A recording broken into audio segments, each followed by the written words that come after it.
Hello, I'm Dariush, and welcome to the Business English Hub, the podcast that helps you speak clearly and confidently at work.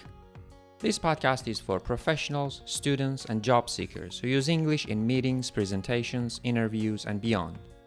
Listen regularly to build your vocabulary, improve fluency, and feel more comfortable using English in the workplace. Oh, and by the way, we have a free transcript for this episode. If you want to read along or review later, just check the link in the description. This week's episode is all about how to introduce yourself in a professional context, clearly, confidently, and naturally. Sounds like a lot, right? But don't worry. We'll break it down step by step. Whether it's a team meeting, a networking event, or a job interview, knowing how to describe your role and responsibilities is key. You'll hear 4 short examples from different professionals. Your job might be completely different, and that's okay. The goal here is to learn useful phrases you can adapt to your own situation. So, as you listen, pay attention to the kinds of phrases they use to talk about their work. After that, I'll walk you through some of the most useful phrases they used. Then, I'll show you how you can use them in your own introduction. Let's start with our first example. Olivia.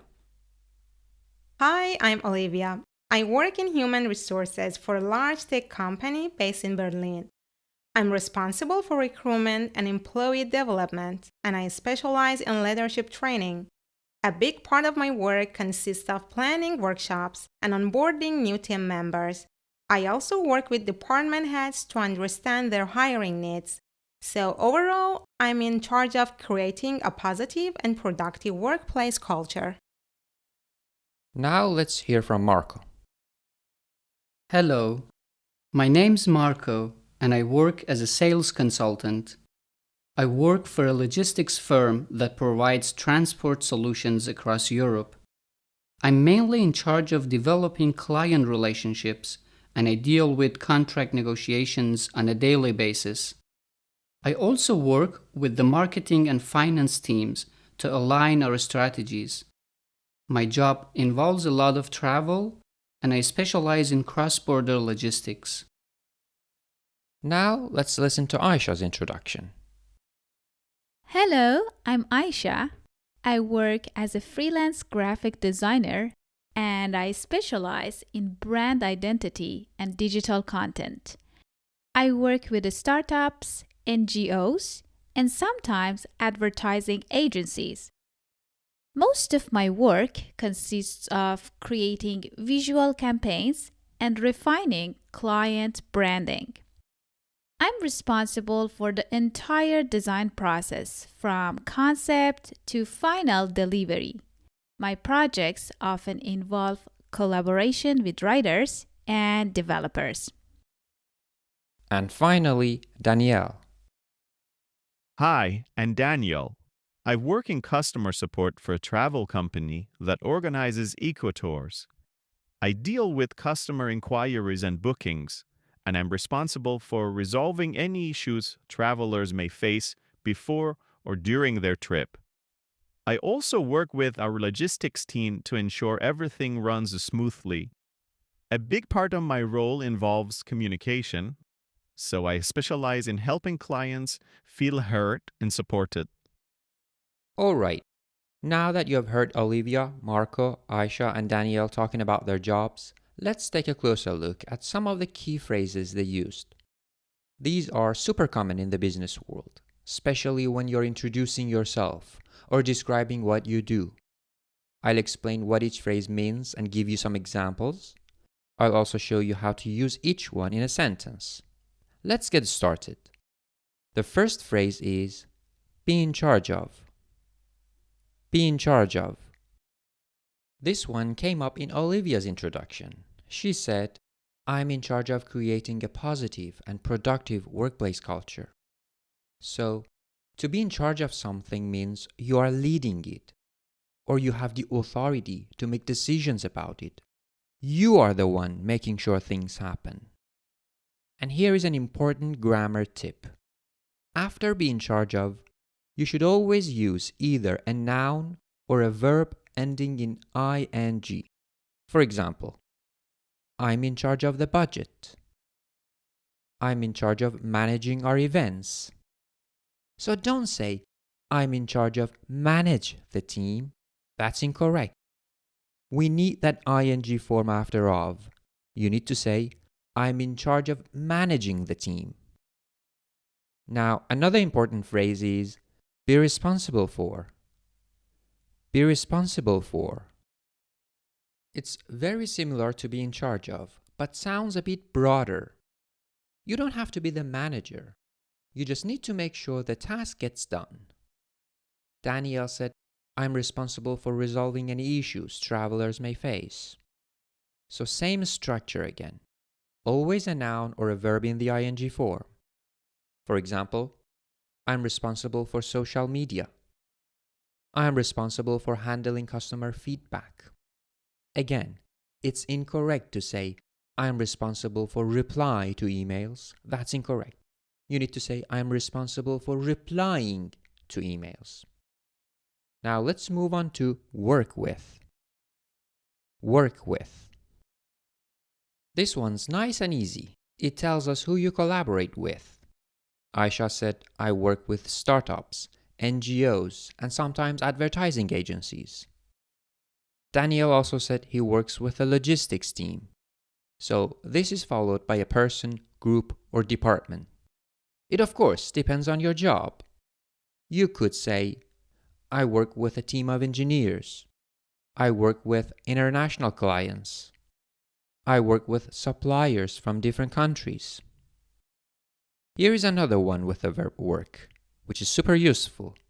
Work as. Work as. This one tells us your job title or what kind of professional role you have. Marco said, I work as a sales consultant. Aisha said, I work as a freelance graphic designer. A common mistake my students often make is to say, I work like a project manager. But you need to say, I work as a project manager. I work as a software engineer. Is that clear? Work as, not work like. Alright, another great phrase to know is work in. Work in. This one's about your department, field, or industry, not your company or organization, but the area you work in. Olivia said, I work in human resources. Danielle said, I work in customer support. You can use it like this. I work in education. I work in marketing. I work in the finance department. Now the next phrase is work for. Work for. This one tells us who your employer is, the company, the organization, or even yourself. A quick note here. A lot of my students mistakenly say, I work in Google or I work in Microsoft, but that's not quite right. When you're talking about the company you work for, the correct phrase is work for. So you'd say, I work for Google or I work for Microsoft. Let's hear some examples from our speakers.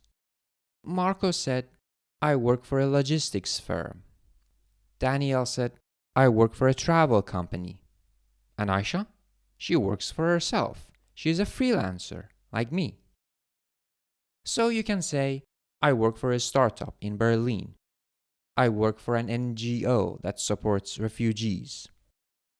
Let's add another phrase to your toolkit. Involve. Involve. This one's a verb, and we usually use it to describe what your job includes. Marco said, my job involves a lot of travel. Danielle said, a big part of my role involves communication. So when you say my job involves such and such, it's always followed by a noun or a verb in the ing form. For example, you could say, my job involves planning events. My job involves budget analysis. Again, we need that ing. So don't say, my job involves plan events, but planning events. Well, there is another useful way to talk about different parts of your job. And that's with the phrase consist of. Consist of. This one's a bit more formal, but still useful. It's about describing the main parts of your job, what it's made up of. Aisha said, most of my work consists of creating visual campaigns and refining client branding. So after consist of, you usually list 2 or more things. And if they are actions, the verbs need to end in ing. For example, you can say, my job consists of replying to emails, solving problems, and writing reports. Or, most of my work consists of team meetings and project planning. It's great when you want to give people a clearer idea of what your day actually looks like. Alright, we are almost at the end. The second to last phrase is specialize in. Specialize in. Specialize in means you focus on one particular area. You have a certain expertise. Olivia said she specializes in leadership training. Marco said he specializes in cross-border logistics. Aisha specializes in brand identity. After specializing, we use a noun, something you are really good at. For instance, you could say, I specialize in cybersecurity. Our company specializes in educational technology. A mistake my students often make is saying, I'm specialized in. But this sounds unnatural in English. The correct way to express your expertise is to use the verb form. I specialize in. For example, I specialize in education, not I'm specialized in education. Our last key phrase today is deal with. Deal with. This means you handle something, a task, a problem, or a type of person. Daniel said, I deal with customer inquiries and bookings. Marco said, I deal with contract negotiations. So this is followed by a noun, usually something you manage or respond to. For example, I deal with technical issues. I deal with suppliers and deadlines. I deal with customer feedback. Alright, now it's practice time. We have gone through all those useful phrases, and now it's your turn to put them into practice. But first, let's do a quick recap. And as I say each phrase, I want you to repeat it out loud. Ready? I'm in charge of. I'm responsible for. I work with. I work as. I work in. I work for. My job involves. My work consists of. I specialize in. I deal with. Great job! Saying these out loud will help you feel more natural and confident when you actually need to use them. Now, I'd love for you to take a minute to create your own working profile. Think about your current job, or the kind of role you'd like to have, and try to describe it using at least 3 or 4 of the phrases we practiced. Well, you can follow the structure from the examples we listened to today. Start by saying your name and what you do. Then describe your responsibilities, who you work with, and any special areas you focus on. Keep it short and professional. Just a few clear sentences. And if you like to test your understanding before you share, I've designed a short interactive exercise to help you review. You'll find the link in the episode description. And here is the best part. If you feel comfortable, share your self-introduction in the comments. It's always a great way to get feedback and connect with other learners. I'll be checking, and I'd love to see what you come up with. Okay, this brings us to the end of this episode. I hope you found these tips useful for talking about your job. Thanks again for joining me today on the Business English Hub. Make sure to follow the podcast so you don't miss next week's episode. Until then, keep practicing and keep growing your confidence in English. Talk to you soon.